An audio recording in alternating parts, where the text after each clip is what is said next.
I have 24 solar panels on my roof, and I've had them here for a few years now, but that's not enough for me, guys. I have an empty, naked roof, just bearing its little peach right over there, and that's not acceptable. So in this video, I'm going to deck out the Epic shed with solar panels, an off-grid battery, and some pretty sick lighting. I'm not up here on the roof all that often these days, and I have to say, looks as good as new. This TPO roof that I put in when I first purchased the Homestead, it's really holding up. It's kind of like a commercial grade style roof, and it works well on flat roofs, but 24 solar panels, working well, but I need more. So this is the setup. We have a 400 watt panel. We have another 400 watt panel. So some serious juice going up on the shed roof.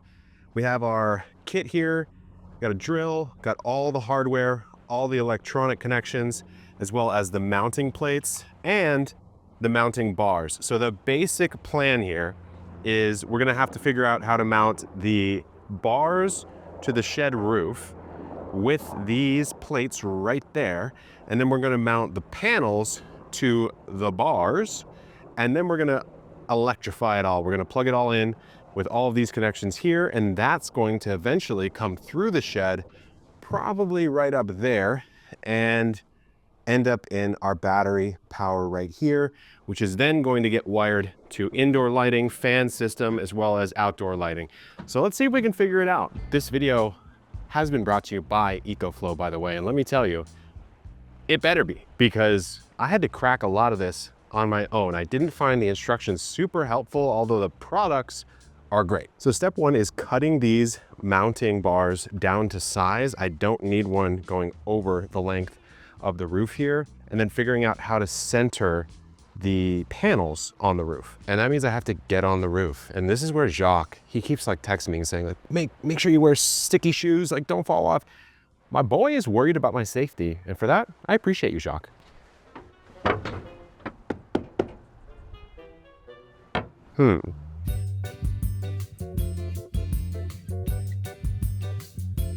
Okay, so my roof is 11 feet and 2 inches across, and each of these panels is 45.5 inches. So I added those two together to get basically 91 inches.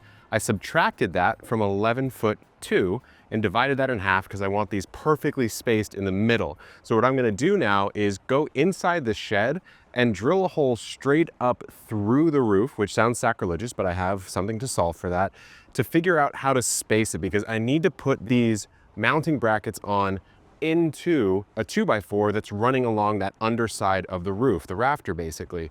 I can't do that unless I know where to drill down. So that's what I'm talking about. I gotta drill in probably right next to this one here and this one here. I'll mount the bar on it, and then I'll use a hacksaw to cut it down to size. With the holes in, this is what we do. We measure the distance from the hole we drilled to the actual 2x4, which is just a little under 2 inches. It's 1 3/4. And then we measure the height of the actual, or the width, excuse me, the actual 2x4. It's 1.5 inches. So we have a total distance of 1 3/4 plus 1.5, and we want to come in at the 3/4 mark. So we are working with 3 1/4. Because we have 1.5 width on the actual 2x4, and then 1 3/4 width on the hole to the edge of the 2x4, right? We need to hit this mark right here, 3/4 of a way in. So you just take 3/4 and you subtract it from 3 1/4, and you get 2.5 inches. So we need to go in 2.5 inches from our hole, drill down right there. So we're up here on the roof now, and you can see one of the holes that I drilled. And what's really nice is if I'm installing it on a pre-shingled roof, then I don't have to use any levels or anything to make sure I have a straight line.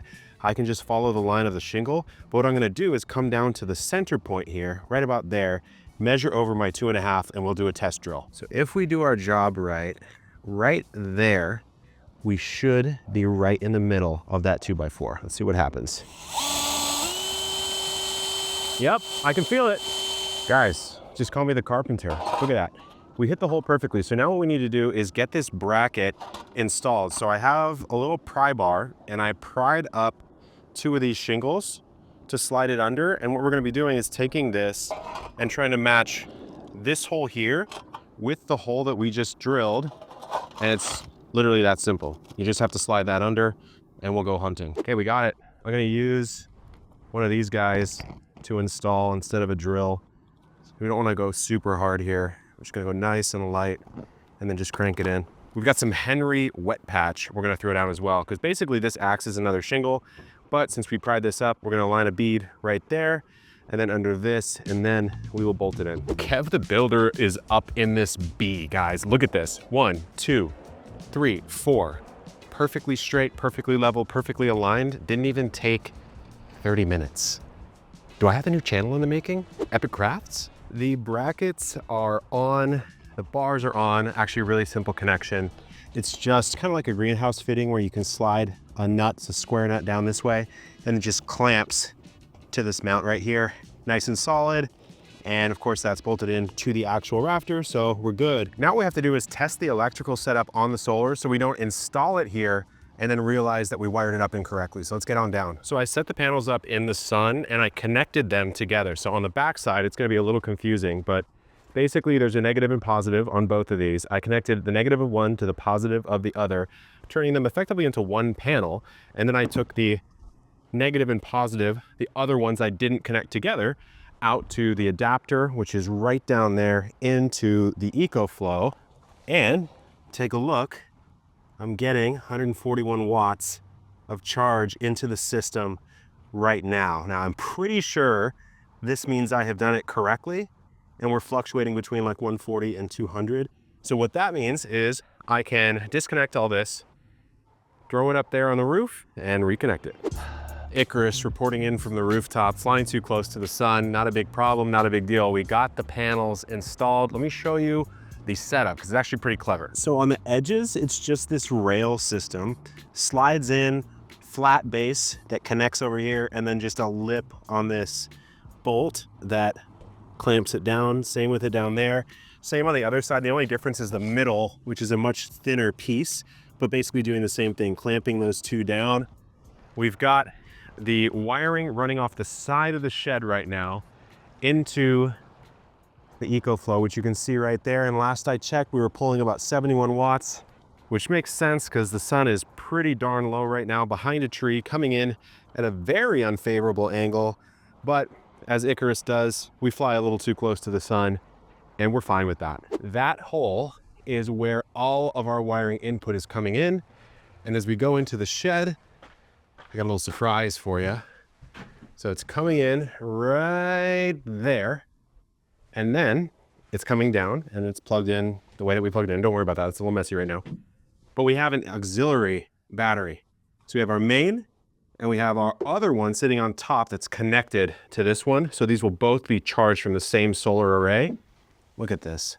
We're sitting at 92% input of, I'll be troubleshooting that in the next couple days, but we still have to go to the store, get all the lighting, and figure out how to deck this shed out. It's been a few days. I got all my lighting set up. I want to show it to you because it actually makes a big difference. So this is the shed, the messy shed in the daytime. You can see there's nearly no light, and if you close the door, it's just kind of dark and gloomy in here. So what I did is I put simple LEDs. I chained them together and I put 2 rows of them just on the rafters here. It doesn't look super fancy, but it gets the job done.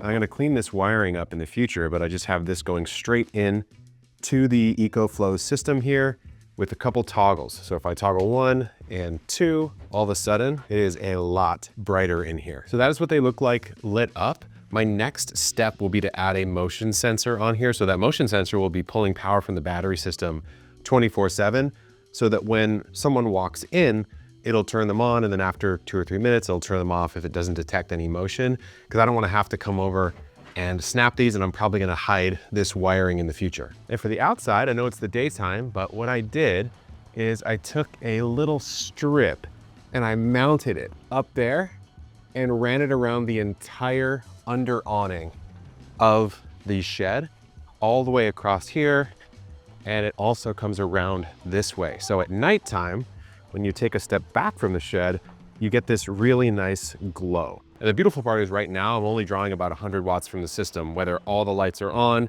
And I suspect even if I added a motion sensor or something else, I would still be in a net surplus, because as long as I'm generating from the panels on the roof, more than I'm drawing on a day-by-day basis, then I will never deplete the battery over time. If I ever tipped over where I was pulling more watts than I was generating on average per day, eventually the battery would hit zero and I would have to figure out a way to like cycle maybe 1 day a week off. So I'm pretty pleased with this setup. I really, really like it. I'm a big fan of the Delta EcoFlow, both the batteries and the solar up top. And there is a 5% off code. It's 25EFVAEG for 5% off. These are some relatively expensive pieces of equipment, but if you're running an off-grid setup, you could have a meaningful amount of power generated and replenished every single day. So you could do like this on an ADU or a shed or even your actual setup if you're living a true off-grid life. I'm a big fan of the product. It's great. I can control it from my phone. I can look at the draw no matter where I am in the world. Big fan. So thank you to them for sending out this gear. Let me know how else I should electrify the Epic Shed. And until next time, guys, good luck in the garden and keep on growing.